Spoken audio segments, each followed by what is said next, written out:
In 1989, Japan was about to own the world. Its companies were buying Rockefeller Center and Columbia Pictures. Its real estate was so valuable that, on paper, the grounds of the Imperial Palace in Tokyo were worth more than all of California.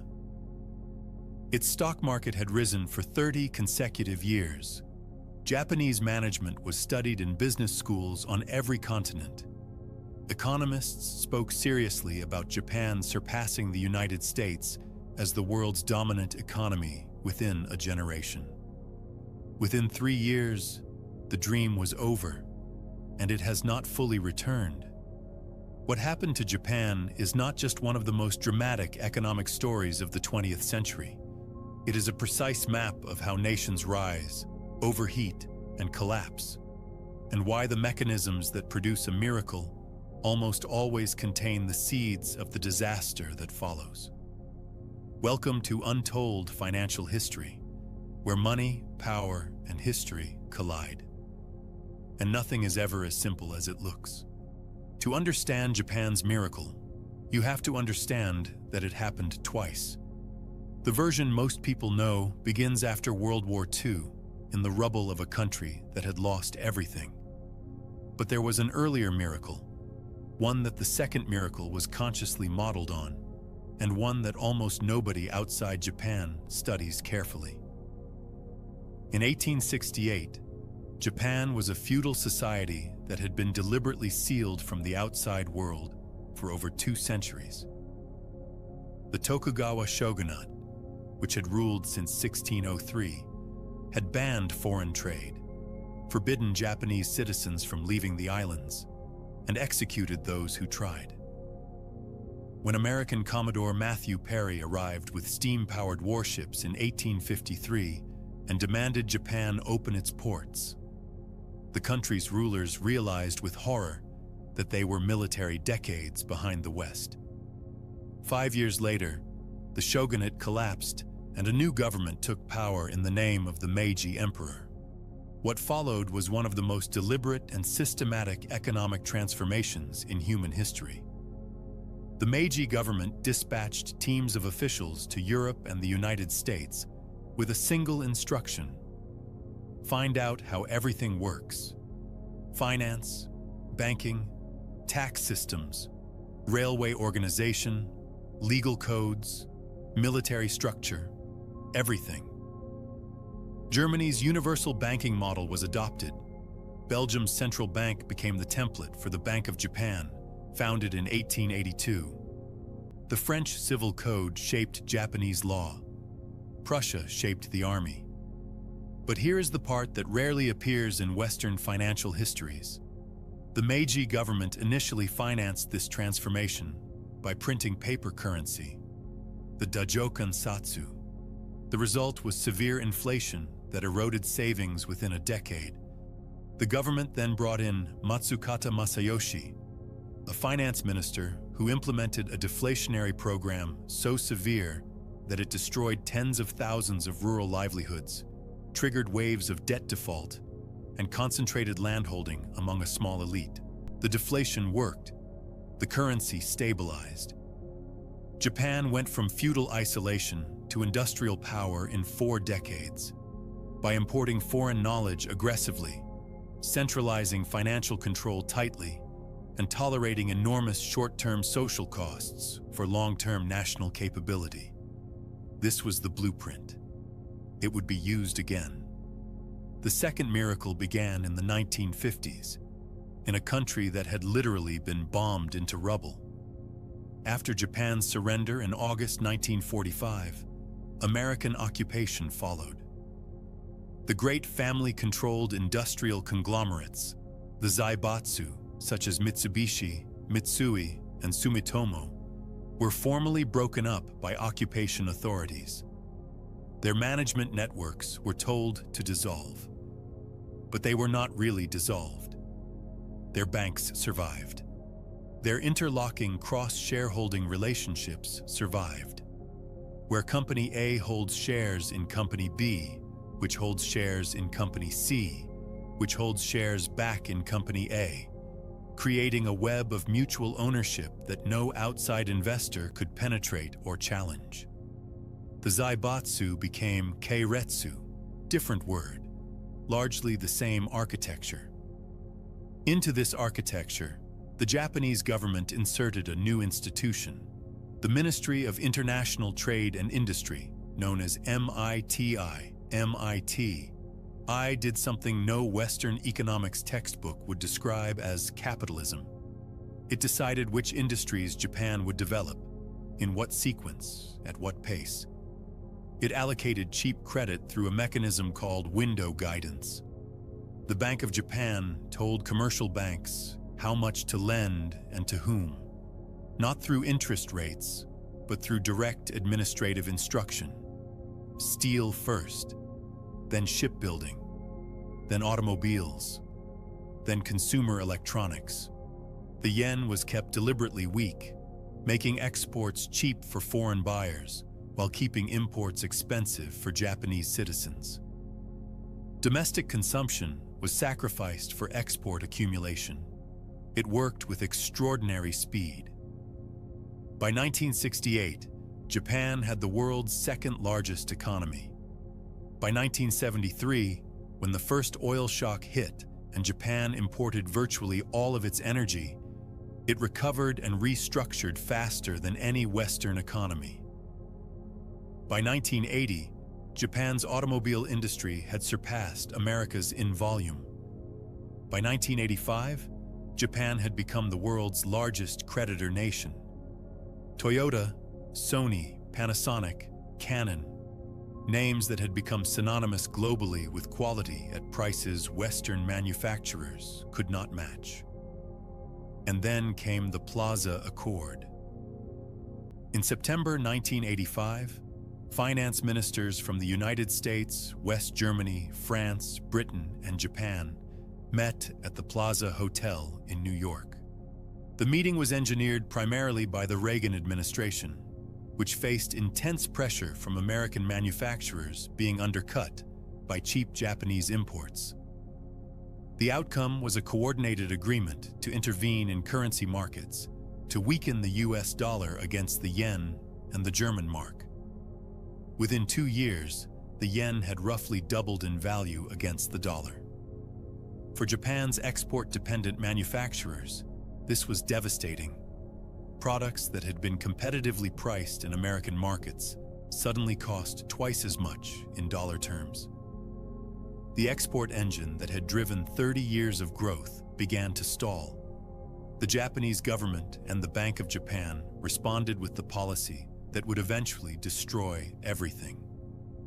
To cushion the blow from yen appreciation, the Bank of Japan cut interest rates aggressively.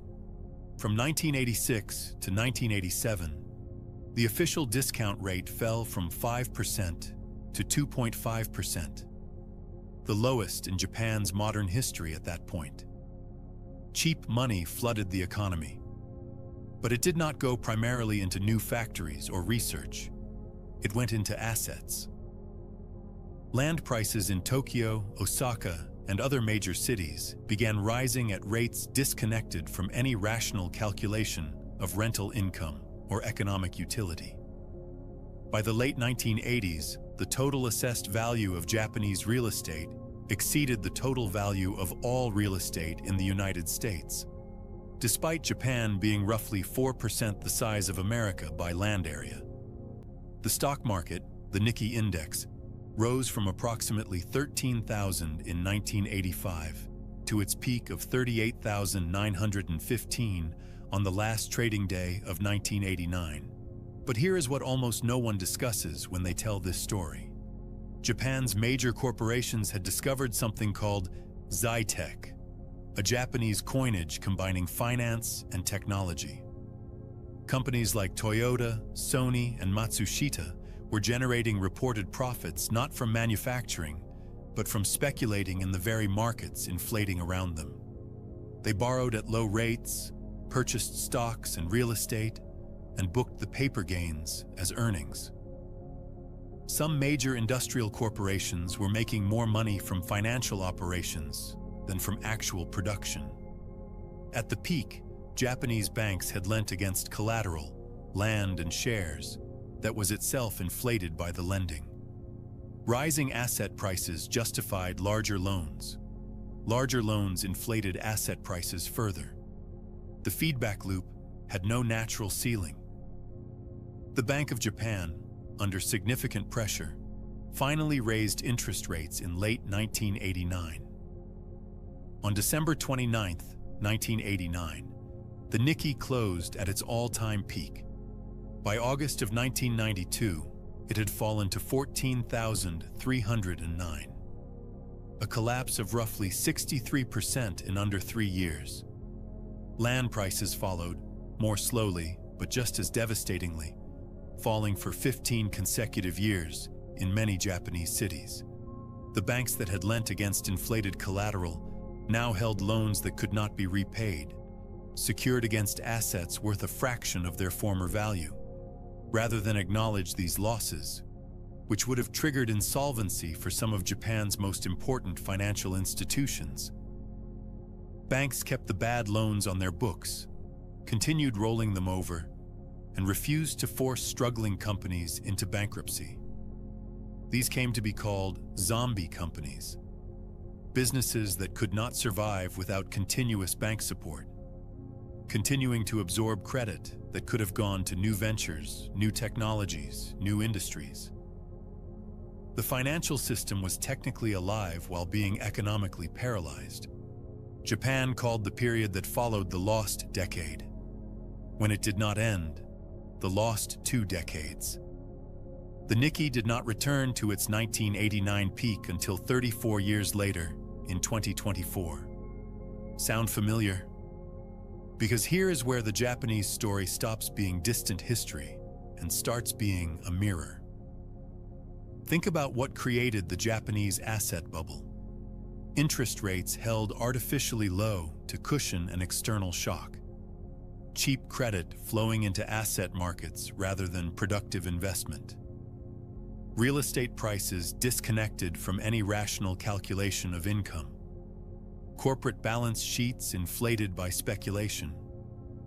Regulators who understood what was happening but deferred action because the short-term political cost of acting exceeded the short-term cost of waiting. Now think about your own situation. If you own a home, compare its value today to 15 years ago. Then ask whether wages in your area have risen at the same pace. If you have retirement savings, consider how much of their current value rests on asset prices sustained by a decade of near-zero rates. The mechanism is not uniquely Japanese. The lesson is not that bubbles are a Japanese phenomenon. It is that the tools governments use to avoid short-term pain, low rates, credit expansion, regulatory patience, are also the tools that guarantee the long-term pain is more severe. Here is what Japan's story actually demonstrates. Not the inspirational version, but the structural one. The miracle was real, but it was built on institutions with inherent fragility. A banking system that lent based on relationship and government direction, rather than independent credit assessment. Cross-shareholding that insulated management from accountability. And a political culture that punished short-term pain so reliably that long-term structural problems accumulated until they could no longer be deferred. The bubble was not an accident. It was the logical outcome of success without accountability. The window guidance system that had allocated capital to steel and automobiles was applied to the financial sector and produced the same result: concentrated, uncritical allocation, except now directed into land and equities rather than shipyards. When the bubble collapsed, the private losses were not cleared. They were distributed across the public through 2 lost decades of below-potential growth, stagnant wages, and deflation. Japan's government debt rose from approximately 60% of GDP in 1990 to over 250% today. The system did not fail the financial institutions. It protected them at the cost of everyone else. So what should you take from this? First, Every economic model that produces a miracle also produces fragilities that are invisible during the miracle phase. Japan's state-directed credit allocation was brilliant for building industrial capacity in a catching-up economy. It was catastrophic when applied to a mature financial market, with no external competitive pressure forcing discipline. The tools that get you there are rarely the right tools for what comes next. Second, when cheap money persists for long enough, the gap between asset prices and underlying economic reality always eventually closes, either through a controlled adjustment or through a crash. Japan had multiple opportunities between 1987 and 1989 to begin gradual cooling. Each time, the short-term pain was weighed against short-term growth, and the decision was deferred. The longer the deferral, the larger the eventual collapse. This is not a uniquely Japanese problem. It is the problem of political time horizons in any democratic economy. Third, public debt used to avoid a private reckoning only transfers and defers it. Japan's government debt tripled as public spending attempted to compensate for private sector paralysis.